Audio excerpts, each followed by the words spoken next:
আকাশবাণী গুৱাহাটীৰ মহাবাহু এতিয়া শুনক ক্ৰীড়া বাৰ্তা।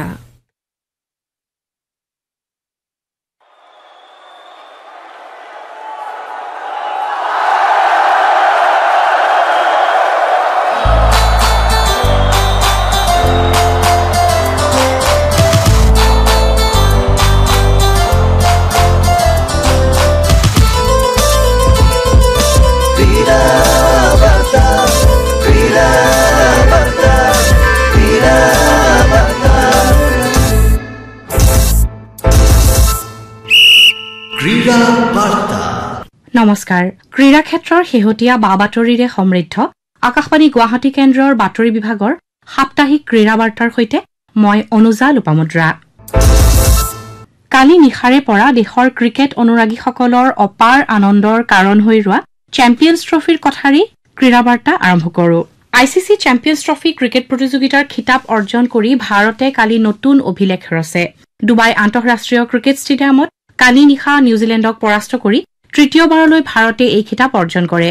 ইয়াৰ পূৰ্বে 2002 চনত শ্ৰীলংকাৰ সৈতে যুটীয়াভাৱে আৰু 2013 চনত মহেন্দ্ৰ সিং ধোনীৰ নেতৃত্বত ভাৰতে চেম্পিয়ন্ছ ট্ৰফী জয় কৰিছিল। কালিৰ ফাইনেল খেলখনত নিউজিলেণ্ডে নিৰ্ধাৰণ কৰি দিয়া বিজয়ৰ লক্ষ্য ভাৰতে 1 অভাৰ আৰু 4টা উইকেট হাতত থকা অৱস্থাতে অতিক্ৰম কৰিবলৈ সক্ষম হয়। নিউজিলেণ্ডে প্ৰথমে বেটিং কৰি নিৰ্ধাৰিত 50 অভাৰত 7টা উইকেট হেৰুৱাই 251 ৰান কৰে। ডেৰিল মিচেলে 63 আৰু মাইকেল ব্ৰেছৱেলে 51 ৰানৰ বৰঙণি আগবঢ়ায়। ভাৰতৰ হৈ বৰুণ চক্ৰৱৰ্তী আৰু কুলদীপ যাদৱে দুটাকৈ উইকেট লাভ কৰে। প্ৰত্যুত্তৰত ৰোহিত শৰ্মা আৰু শুভমন গিলে 105 ৰানৰ অপেনিং যুটি বান্ধি দলক সুন্দৰ আৰম্ভণি দিয়াৰ পাছত শ্ৰেয়াছ আয়াৰ আৰু KL ৰাহুলে দলৰ বিজয় সুনিশ্চিত কৰে। ৰোহিত শৰ্মাই 76, শ্ৰেয়াছে 48, KL ৰাহুলে 34, অক্ষৰ পেটেলে 29 ৰানৰ বৰঙণি আগবঢ়ায়। ভাৰতৰ অধিনায়ক ৰোহিত শৰ্মালৈ প্লেয়াৰ অফ দ্য মেচ আৰু নিউজিলেণ্ডৰ ৰচিন ৰবীন্দ্ৰলৈ প্লেয়াৰ অফ দ্য ছিৰিজৰ বঁটা আগবঢ়োৱা হয়। যোৱাটো বৰ্ষৰ T20 বিশ্বকাপৰ পাছত এয়া আছিল এটা বৰ্ষৰ ভিতৰতে ভাৰতৰ দ্বিতীয়টো ICCৰ খিতাপ। ৰাষ্ট্ৰপতি শ্ৰীমতী দ্ৰৌপদী মুৰ্মু আৰু প্ৰধানমন্ত্ৰী নৰেন্দ্ৰ মোদীয়ে ICC চেম্পিয়ন্ছ ট্ৰফীৰ খিতাপ অৰ্জন কৰা ভাৰতৰ ক্ৰিকেট দললৈ অভিনন্দন জ্ঞাপন কৰিছে। সামাজিক মাধ্যমৰ এটা বাৰ্তাত শ্ৰীমতী মুৰ্মুৱে কয় যে বিশ্বৰ একমাত্ৰ দলৰূপে ভাৰতে তৃতীয়বাৰলৈ চেম্পিয়ন্ছ ট্ৰফীত চূড়ান্ত বিজয়ীৰ সন্মান অৰ্জন কৰিবলৈ সক্ষম হৈছে। এই কৃতিত্বৰ বাবে খেলুৱৈ তথা দলৰ ব্যৱস্থাপক সহযোগী সকলো সৰ্বোচ্চ প্ৰশংসাৰ দাবীদাৰ। প্ৰধানমন্ত্ৰী নৰেন্দ্ৰ মোদীয়ে ভাৰতৰ এই জয়ক অসাধাৰণ অভিহিত কৰি প্ৰতিযোগিতাখনত দলটোৱে অতি সুন্দৰ প্ৰদৰ্শন কৰা বুলি প্ৰকাশ কৰে। কেন্দ্ৰীয় গৃহমন্ত্ৰী অমিত শ্বাহেও এই জয় ঐতিহাসিক বুলি মন্তব্য কৰি ভাৰতৰ ক্ৰিকেট দলক অভিনন্দন জনায়।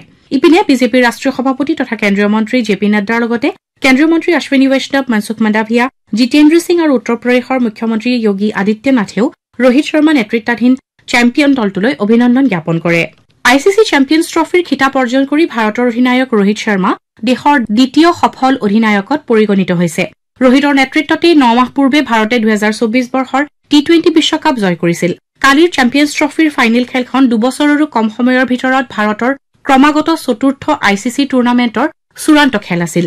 ভাৰতে 2023 বৰ্ষৰ বিশ্ব টেষ্ট চেম্পিয়নশ্বিপ আৰু একেটা বৰ্ষতে অনুষ্ঠিত বিশ্বকাপৰো ফাইনেলত অৱতীৰ্ণ হৈছিল। ইয়াৰ সুবাদতে ৰোহিত শৰ্মাই ICCৰ চাৰিওটা গুৰুত্বপূৰ্ণ প্ৰতিযোগিতাৰ ফাইনেল খেলত কোনো দলক নেতৃত্ব দিয়া বিশ্বৰ প্ৰথমগৰাকী অধিনায়ক হোৱাৰ কৃতিত্ব অৰ্জন কৰে। ইয়াৰ লগতে ৰোহিতে এবছৰতকৈ কম সময়ত 2টা ICCৰ খিতাপ অৰ্জন কৰি সৌৰভ গাংগুলী আৰু কপিল দেৱৰ দৰে কিংবদন্তীকো পিছ পেলাবলৈ সমৰ্থ হৈছে। ৰাজ্য চৰকাৰে কালি 2024 বৰ্ষৰ বাবে অসমৰ সৰ্বোচ্চ অসামৰিক সন্মানসমূহ ঘোষণা কৰে। অসমৰ দুগৰাকীকৈ ক্ৰীড়াবিদ এইবাৰ এই সন্মানৰ বাবে মনোনীত হৈছে। ভাৰতৰ জাতীয় মহিলা ক্ৰিকেট দলত স্থান লাভ কৰিবলৈ সমৰ্থ হোৱা উইকেট কিপাৰ বেটাৰ উমা চেত্ৰীলৈ অসম সৌৰভ বঁটা আগবঢ়োৱা হৈছে। ৰাজ্যৰ উদীয়মান যুৱ ফুটবলাৰ পাৰ্থিৱ সুন্দৰ গগৈলৈ অসম গৌৰৱ বঁটা আগবঢ়োৱা হৈছে। শিৱসাগৰৰ তৰুণ ফুটবলাৰজনে ফিফা বিশ্বকাপ কোৱালিফায়াৰৰ বাবে যোৱা বছৰ ঘোষিত জাতীয় দলত স্থান লাভ কৰিছিল। লগতে তেওঁ নৰ্থ ইষ্ট ইউনাইটেড FCৰ হৈ ISLৰ দৰে প্ৰতিযোগিতাসমূহত উৎকৃষ্ট প্ৰদৰ্শন আগবঢ়াই আহিছে।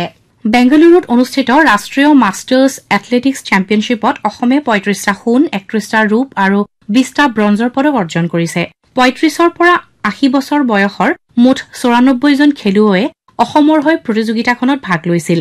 বেংগালুৰুত 4 মাৰ্চৰ পৰা অনুষ্ঠিত প্ৰতিযোগিতাখনৰ কালি সামৰণি পৰে। মহিলা প্ৰিমিয়াৰ লীগৰ চূড়ান্ত পৰ্যায়ৰ খেল চমু চাপি অহাৰ লগে লগে প্ৰতিযোগিতাৰ গ্ৰুপ পৰ্যায়ৰ অন্তিম খেল দুখনৰ গুৰুত্ব অপৰিসীম হৈ পৰিছে। শীৰ্ষৰ তিনিটা দল ইতিমধ্যে চূড়ান্ত হৈছে যদিও প্ৰথম, দ্বিতীয় আৰু তৃতীয় স্থানকেইটি নিশ্চিত হোৱাৰ ক্ষেত্ৰত অন্তিম খেল দুখনে নিৰ্ণায়কৰ ভূমিকা ল'ব। মুম্বাই ব্ৰবৰ্ণ ষ্টেডিয়ামত আজি এখন অত্যন্ত গুৰুত্বপূৰ্ণ খেলত মুম্বাই ইণ্ডিয়ানছ গুজৰাট জায়েণ্টছৰ বিৰুদ্ধে অৱতীৰ্ণ হ'ব। একেটা ষ্টেডিয়ামতে কাইলৈ মুম্বাই ইণ্ডিয়ানছে ৰয়েল চেলেঞ্জাৰ্ছ বেংগালুৰুৰ বিৰুদ্ধে খেলিব। দুয়োখন খেলেই সন্ধিয়া 7:30 বজাত আৰম্ভ হ'ব।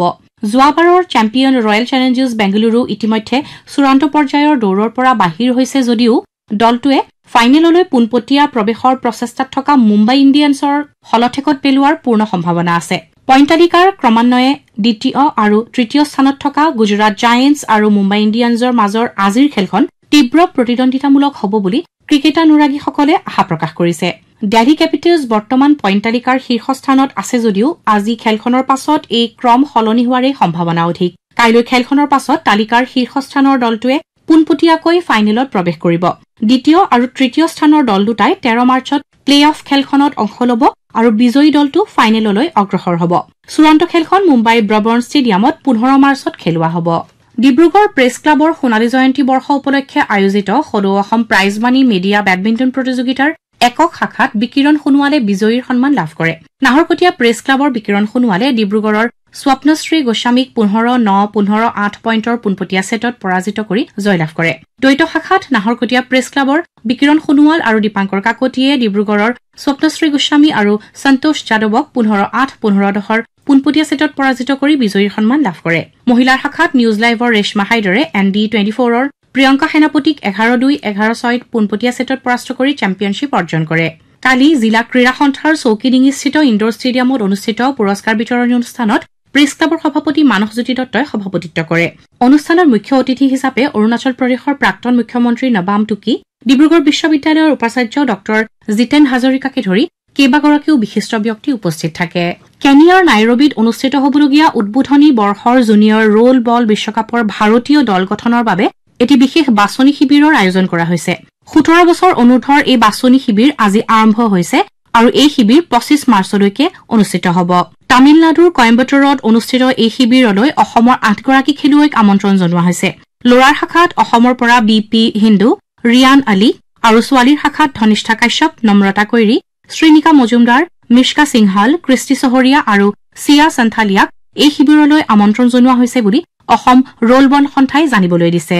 একতা আৰু সংহতিৰ মনোভাৱ বৰ্তাই ৰাখি অসমৰ আন্তঃৰাষ্ট্ৰীয় সীমান্তৰ সৈতে সংলগ্ন থকা 0 ৰেখাৰ পৰা 20 কিলোমিটাৰ ভিতৰৰ ছাব জুনিয়ৰ আৰু জুনিয়ৰ এই দুটা শাখাৰ বাবে আয়োজন কৰা সীমান্ত ক্ৰীড়া মহোৎসৱ অহা 9 এপ্ৰিলৰ পৰা গুৱাহাটীৰ সৰুসজাইৰ ইন্দিৰা গান্ধী এথলেটিক ষ্টেডিয়ামত আয়োজিত হ'ব। 3দিনীয়াকৈ হ'বলগীয়া এই মহোৎসৱত নিৰ্বাচিত 650 গৰাকী খেলুৱৈয়ে এথলেটিক্সৰ বিভিন্ন শাখাত ভাগ ল'ব। বিত্তমন্ত্ৰী অজন্তা নেওগে আজি 2025-26 বিত্তীয় বৰ্ষৰ বাবে ৰাজ্যৰ বাজেট উত্থাপন কৰে। অসমৰ ভৱিষ্যৎ অলিম্পিয়ানসকলৰ তত্বাৱধানৰ পদক্ষেপ ৰূপে মিছন অলিম্পিক নামৰ এটি বিশেষ পদক্ষেপ গ্ৰহণ কৰা হৈছে। আজিৰ বাজেটত উল্লেখ কৰা অনুসৰি খেল মহাৰণে সমগ্ৰ অসমতে ব্যতিক্ৰমী ক্ৰীড়া প্ৰতিভাক চিনাক্ত কৰিছে। ভৱিষ্যৎ প্ৰতিভাৱান খেলুৱৈসকলৰ বাবে শক্তিশালী বুনিয়াদ গঢ়ি তোলাৰ বাবে ৰাজ্য চৰকাৰে গ্ৰহণ কৰা পদক্ষেপৰ অংশ হিচাপে 500 গৰাকী ল'ৰা-ছোৱালীক অলিম্পিককে ধৰি উচ্চ পৰ্যায়ৰ প্ৰতিযোগিতাত অংশগ্ৰহণ কৰিব পৰাকৈ প্ৰয়োজনীয় দক্ষতা, সম্পদ আৰু প্ৰশিক্ষণেৰে সাজু কৰি তোলা হ'ব বুলি বিত্তমন্ত্ৰী অজন্তা নেওগে আজিৰ বাজেটত উল্লেখ কৰে। যোৱা 8 মাৰ্চত আন্তৰ্জাতিক নাৰী দিৱস উপলক্ষে ছাইৰ নিউ ফিল্ডত থকা ক্ৰীড়া প্ৰকল্পত অসমৰ হৈ বিশ্বৰ ক্ৰীড়া ক্ষেত্ৰখনক শুৱনি কৰা 4 গৰাকী মহিয়সী ক্ৰীড়াবিদ মিলিত হৈ এক বিশেষ পৰিৱেশৰ সৃষ্টি কৰে। এই উখল-মাখল পৰিৱেশত প্ৰখ্যাত ক্ৰীড়াবিদ ডিস্কাছ থ্ৰোৱাৰ তৈয়বুন্নেছা, লনবল খেলুৱৈ নয়নমণি শইকীয়া আৰু বক্সাৰ কল্পনা চৌধুৰীৰ উপস্থিতিত অলিম্পিক পদক বিজয়ী অসমৰ তাৰকা লাভলীনা বৰগোহাঁয়ে এটা নৱনিৰ্মিত বক্সিং হল উদ্বোধন কৰে। ছাইৰ গুৱাহাটী আঞ্চলিক কেন্দ্ৰৰ বক্সিঙৰ চেণ্টাৰ অফ এক্সিলেন্স হিচাপে স্থাপন কৰা বক্সিঙৰ এই হলটোত 45 গৰাকী মহিলা বক্সাৰে অনুশীলনৰ সুবিধা পাব।